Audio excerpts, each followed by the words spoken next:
Hey, John Harris here with the Rock Metal Podcast. Join me as we get to go behind the scenes into what goes into producing records and making music as we interview some of our favorite and soon-to-be favorite bands. And today we're chatting with Ric Galvez of Malice Divine. For fans of Dissection, Immortal, and Skeletonwitch, we'll be chatting about Malice Divine's new album, Everlasting Ascendancy, produced and recorded by Ric Galvez himself. We'll get to hear the story about how all of that came to be, how Ric kept his mental fortitude while working on the project, never letting anyone tell him who he is, and so much more. So please stay tuned to the very end. But first, let's check in with our beautiful sponsors. Asher Media Relations, doing public relations for everything loud. For your band needs to be seen and heard in print, online, and radio, head over to AsherMediaRelations.com. That's AsherMediaRelations.com. Mention the Rock Metal Podcast and get your band noticed. Syndical Music is a full-service agency for musicians offering record label services, marketing, branding, production, and management. Head over to syndicalmusic.com. That's syndicalmusic.com. SYNDICOL music.com. Mention the Rock Metal Podcast and take your music career to the next level.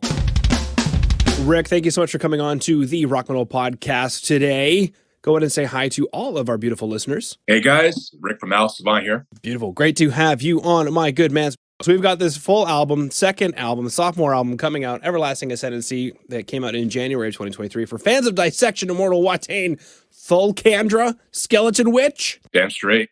Damn straight, buddy. Yeah. What was the greatest moment for you producing this record? I think just having it like just done and just ready to go, just like having it fully, mixed and mastered.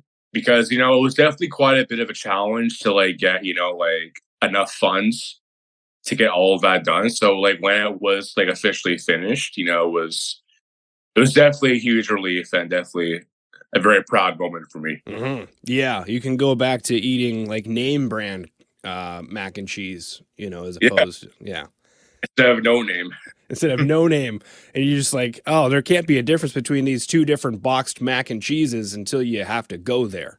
Yeah, exactly. You mentioned a challenge was to get funds to get the whole thing done. Was that the biggest challenge for you on this record? And if so, what did you learn from that? Especially if somebody listening in is also a one-man project. It's hard to say if that was like the biggest challenge. Actually, I think it was. Like some of the parts to record were also pretty challenging as well, because I'd say overall, this record is a bit more technically demanding than the first one. So that was pretty challenging too. But yeah, just saving up enough money to pay for the tracking and mixing and mastering. And then also I hired Dylan Gowan again to handle the session drums. So I had to pay him for his session drumming. And then also the artwork too. So yeah, there was definitely a lot to cover. So I think that was probably the biggest challenge. But what I definitely learned from that is no matter how big the obstacles I face, as long as I keep plowing through it, I keep going, eventually I just it works out, and I accomplish my goal. So yeah, just keep it. Well, never quit. That's a powerful thing that you said. Never quit. What is that saying? A quitter never wins and a winner never quits. Yeah, exactly. What was it that kept you going? Was it just the fact that, you named a lot of things that were step by step? Okay, we've got to get the tracking done. I know what's required there. We need to get the session drums done, which would be part of tracking. We know what to do there. I need to get the mixing done. We know what needs to happen there. Was it because it was so clear, the steps of what needed to happen? Oh yeah. The steps were very clear in my mind of like what needed to be done. Obviously there was recording, mixing, and mastering. But after that, I knew how to get the artwork done, and then I had to get merch printed, and then reach out to PR. So it was definitely a very clear step by step process in my mind. Which definitely helps me push through. Definitely. So as long as you have like a clear, vision in mind of where you're going through it and what the steps are, it definitely will help, pushing through all the challenges that come about. Yeah. Setting up clear steps to achieve your goal, because it's 1,000 steps or something, or journey of 1,000 steps. You got to know what them steps are, baby. Yeah, it's a lot. definitely a lot, but Yeah. accomplished it. Mm-hmm. Very cool. Who did the mixing and mastering? For the mixing, I got Tyler Williams again. He also engineered the album too, so he was there for the tracking. As for the mastering, this time around, I got Jaime King to do the mastering. Cool. Rick, something you mentioned was this was a more technically demanding record. Did that just happen, or was that a conscious effort when you were planning the sophomore release? It definitely just happened as far as what I was writing, for the second album. So maybe a little bit intentionally, but I think it's more so just naturally, just as you gain more experience, playing guitar, you actually get better, obviously. So I think that's something that really happened naturally, for me. It's just writing, more difficult, Yeah. So I think overall, I think it was more of a natural progression for sure. Okay.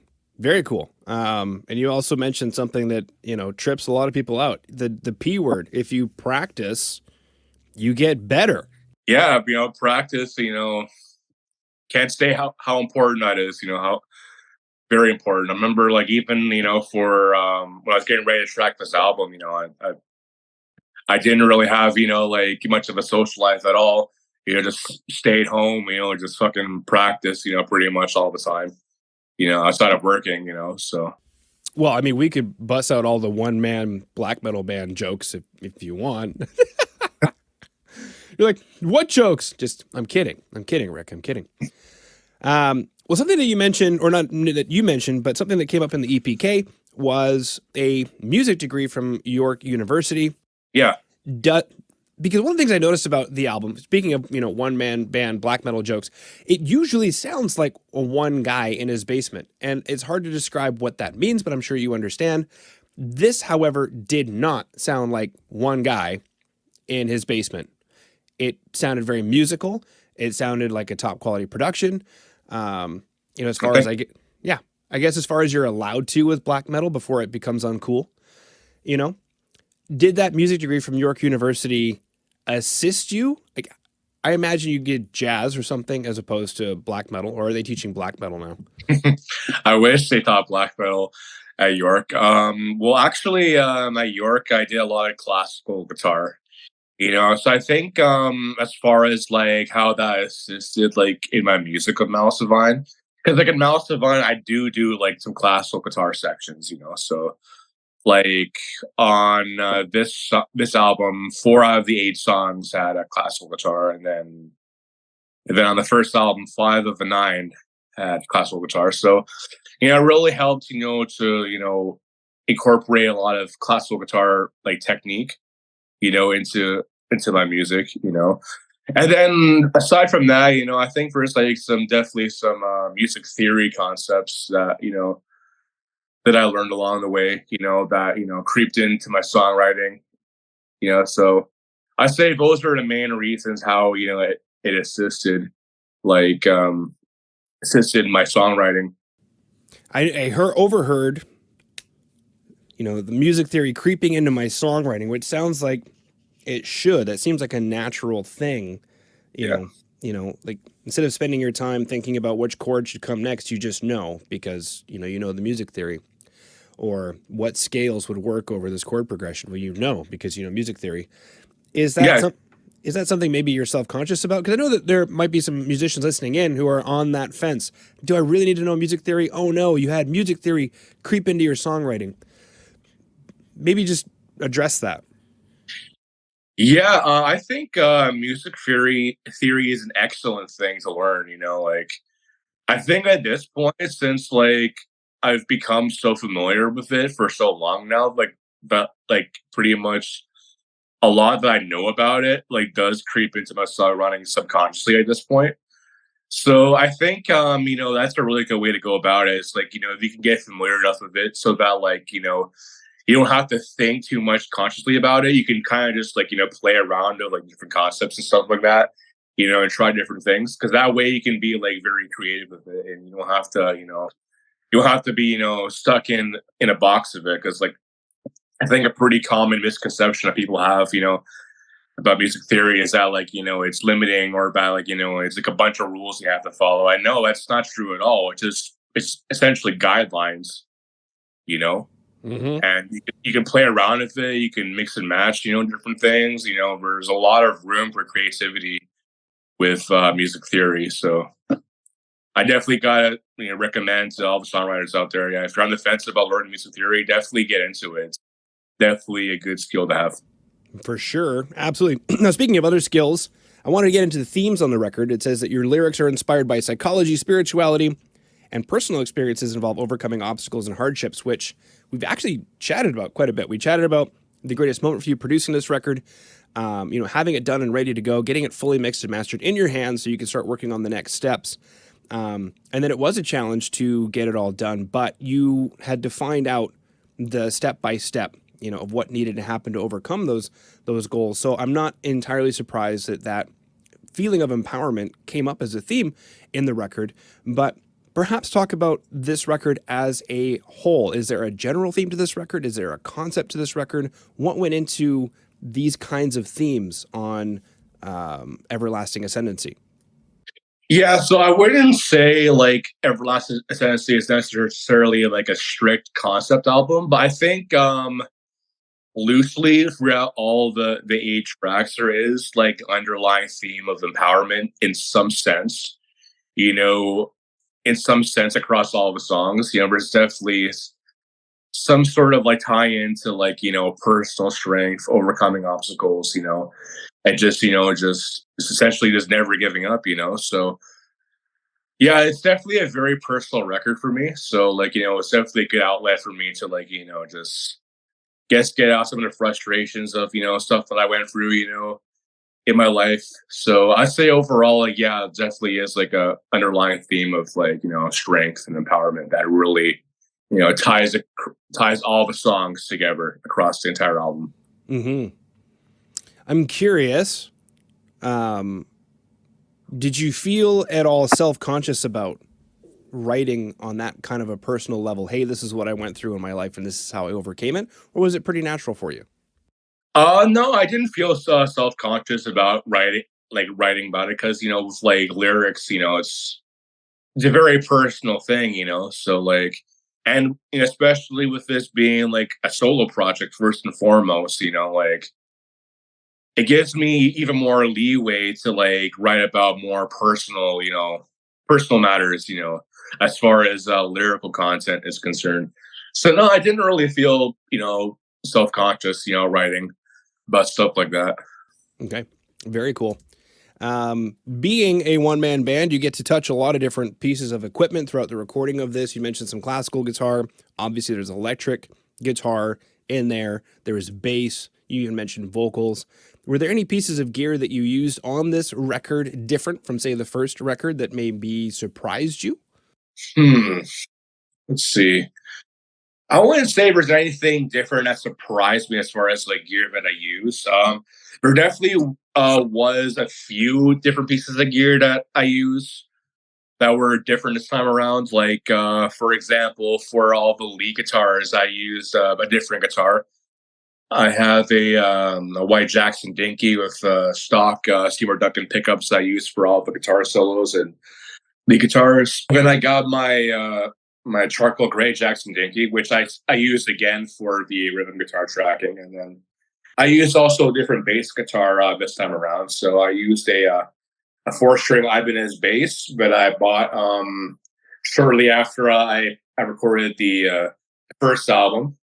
So for the first album, I used Tyler's bass. I just borrowed his, so I have my own bass, you know, that I was able to use for this time around. Other than that, you know, it was very similar. Like we tracked the guitars through real amps this time. Whereas with the first album, we tracked the guitars through amp sims, and then we reamped the guitars through real amps later. But this time around, it was all just, you know, straight from the source as real amps from the get go. So yeah, there was a few things that were a little bit different, but nothing that was like really, you know, shocking. Just, you know, definitely, you know, just changed it up a little bit here and then, but nothing like shocking or anything. Yeah, yeah. Well, we definitely mentioned a few things there. Two different guitars, one for rhythm, one for lead, and obviously we could spend the rest of the interview just talking about that. But something that I thought was interesting that caught my attention was tracking through real amps, and what you meant by that was not reamping, and what ends up on the record as a real amp. It's you plugged directly into that amp, you mic'd it up, and that's what showed up on the record. Whereas last time, recording DI and then reamping. Do you Yeah. notice, because there's a debate on the internet that it sounds different? Do you feel yourself that it sounds different taking a DI, running it through an amp versus plugging directly into it? It depends, because, like, I think, like 10, 15 years ago, it definitely would have been the case that it definitely does feel better. However, I think the technology has gotten, like, good enough now that, like, with certain plugins, it actually does feel like playing, like, through a real amp. Like, for example, like our neural DSP products, their software, for amp sims is excellent. I remember we tracked on the first album the guitars through neural DSP software, and it felt fantastic.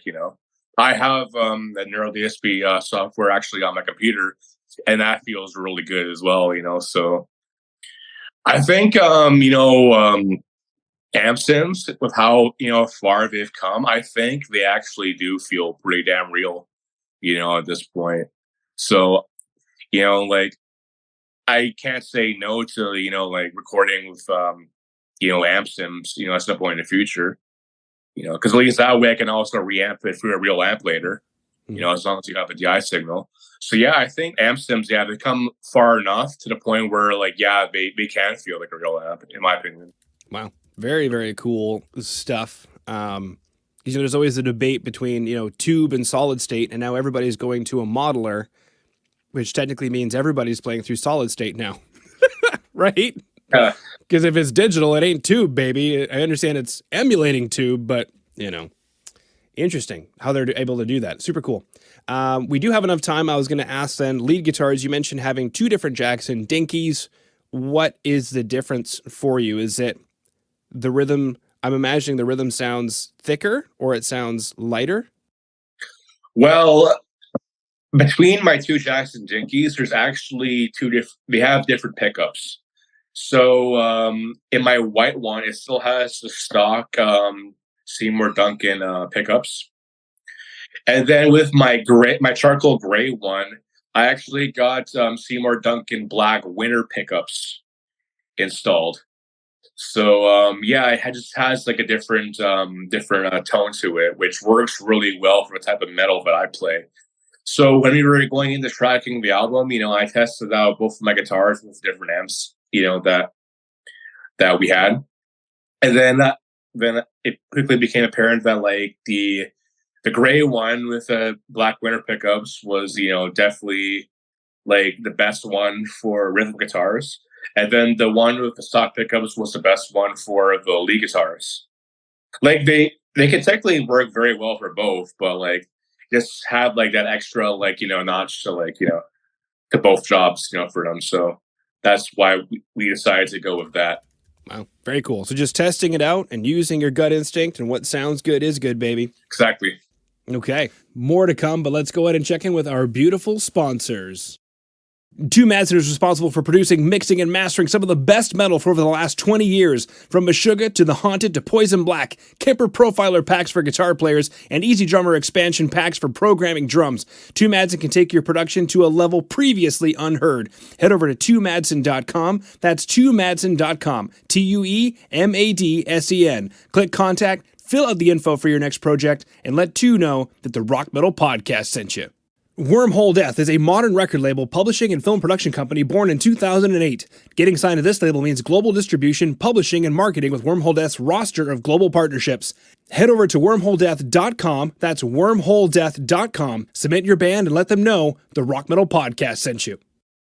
Rick, how would you define success at this stage of your career? And it could be with regard to this release. It could just be your career up to this point in general. Oh, that's a great question. I define success, essentially as, just being able to realize your vision. Like, take your vision that you have in your head and then like, bring it into reality, you know, which is something that I do talk about quite a bit in my lyrics, just the concept of like, just having a vision in your head and then manifesting it into reality, so that's definitely a common theme that, appears in my music quite a bit. But yeah, like, that's how I define success really, it doesn't have to be, financial, like, making like a ton of money or anything, as long as you have, a vision in your mind and then you make it real, then you're successful, in my opinion. There's a Drake line that comes to mind. You know it's real when you are who you think you are. Yeah, like it's all about, bringing the mental into the physical.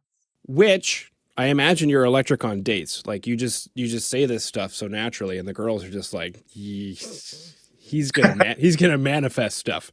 Yeah. But how do you get to where you are? Do you have a morning routine? Are there any books that you recommend? Any audios that you recommend?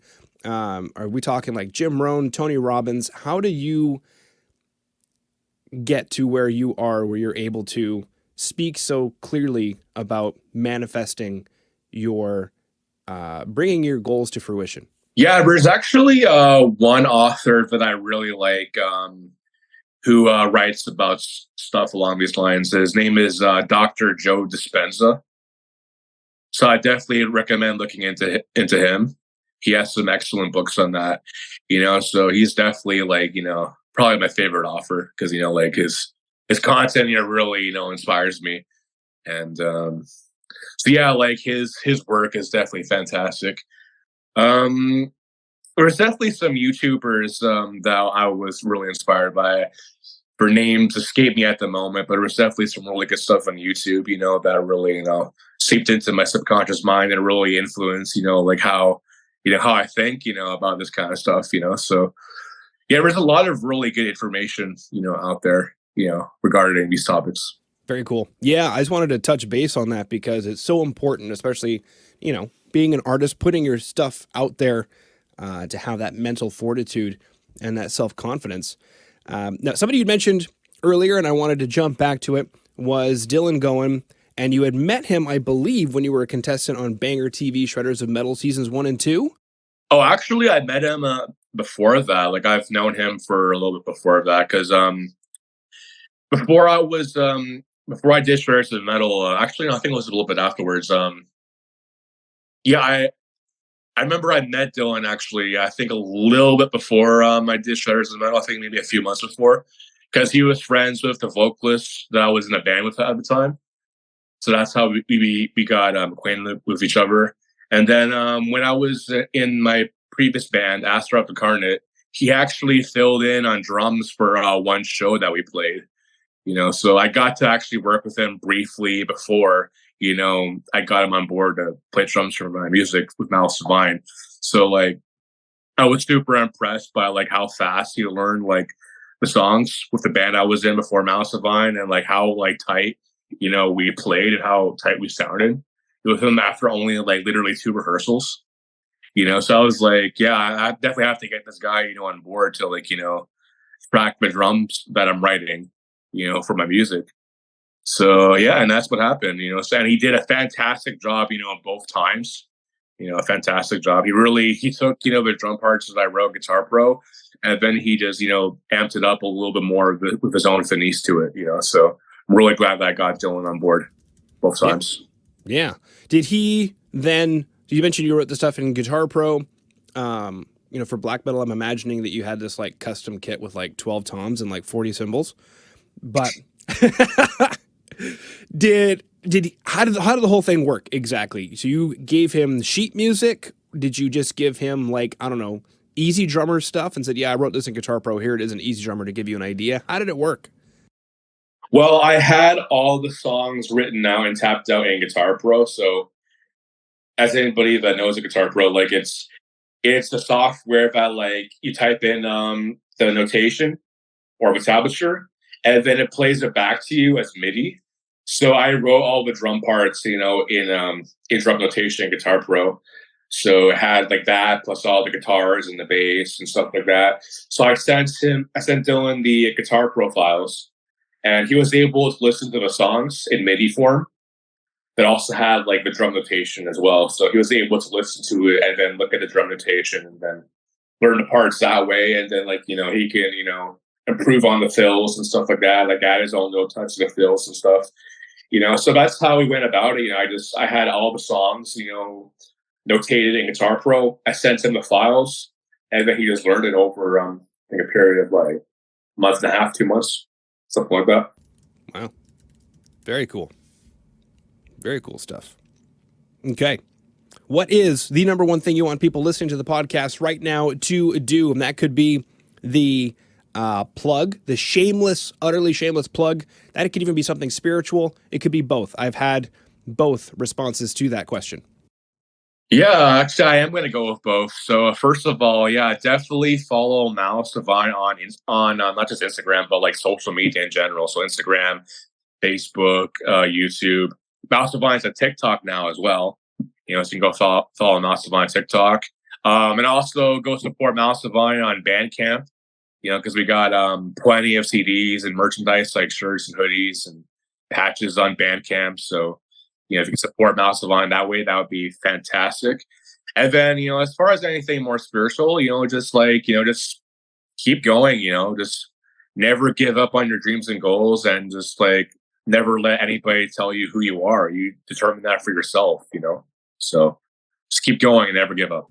Beautiful, beautiful, beautiful. Everybody listening in right now, go ahead and go to the rockmetalpodcast.ca. There you'll have all the show notes for today's episode, which will include ways to connect with Malice Divine. And of course, go to Bandcamp, support Malice Divine financially. S'il vous plaît, if you please, por favor. Are there any other languages we should use?